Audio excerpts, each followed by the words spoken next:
ఇడ్లీ, దోశ, వడల్లోకి చాలా రుచికరమైన చాలా సింపుల్ రెసిపీని చూద్దామండి. అందరికీ తెలిసిన రెసిపీయే అదేనండి, కొబ్బరి చట్నీ. చాలా రోజుల తర్వాత చేస్తున్న వీడియో. కంటిన్యూస్ ప్రయాణాల వల్ల వీడియోస్ చేయలేకపోయాను. నమస్తే, శ్రీ క్రియేషన్కి స్వాగతం. ఈ రెసిపీ వీడియో మీకు నచ్చితే ఛానల్ని లైక్ చేయండి, షేర్ చేయండి, సబ్స్క్రైబ్ చేసుకోవటం మర్చిపోవద్దు. ఈ కొబ్బరి పచ్చడిలోకి పచ్చిశనగపప్పు వాడుతున్నాను. చాలా రుచిగా ఉంటుందండి పచ్చడి శనగపప్పు వాడటం వల్ల. ఒక పావు కప్పు పచ్చిశనగపప్పును తీసుకొని ఫ్లేమ్ని లోలో పెట్టి రోస్ట్గా వేగించుకోవాలి.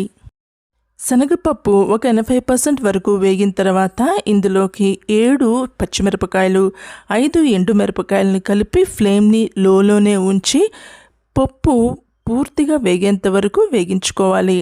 వేగిన తర్వాత ఒక ప్లేట్లోకి తీసి ట్రాన్స్ఫర్ చేసి పెట్టుకోవాలి. ఇప్పుడు ఇదే ప్యాన్లో 2 టీ స్పూన్ల వేరుశనగ పప్పు యాడ్ చేసుకొని వేగించుకోవాలి. హైలో పెట్టి వేగిస్తే గనక ఈ వేరుశనగ పప్పు పైన వేగి లోపల పచ్చిపచ్చిగా ఉంటుందండి. వేరుశనగ పప్పు ఓవర్గా వేగితే గనక పచ్చడి రుచిలో తేడా వస్తుంది.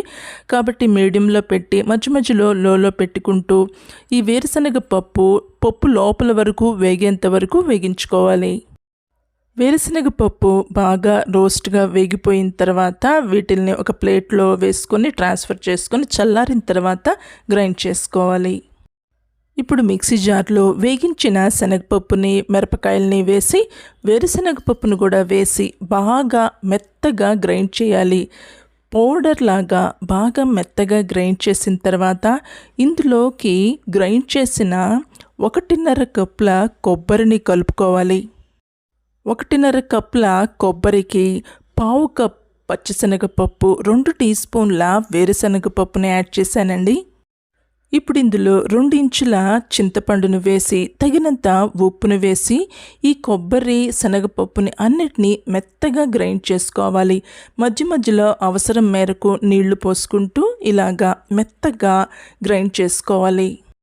కచ్చా పచ్చగా కాకుండా ఇలాగా మెత్తగా గ్రైండ్ చేసుకుంటే కనుక పచ్చడి చాలా రుచిగా ఉంటుంది.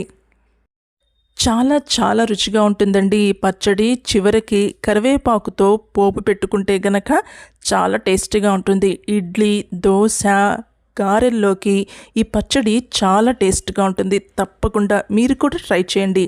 ఈ రెసిపీ వీడియో మీకు నచ్చితే కనుక ఛానల్ని లైక్ చేయండి, షేర్ చేయండి, సబ్స్క్రైబ్ చేసుకోవటం మర్చిపోవద్దు.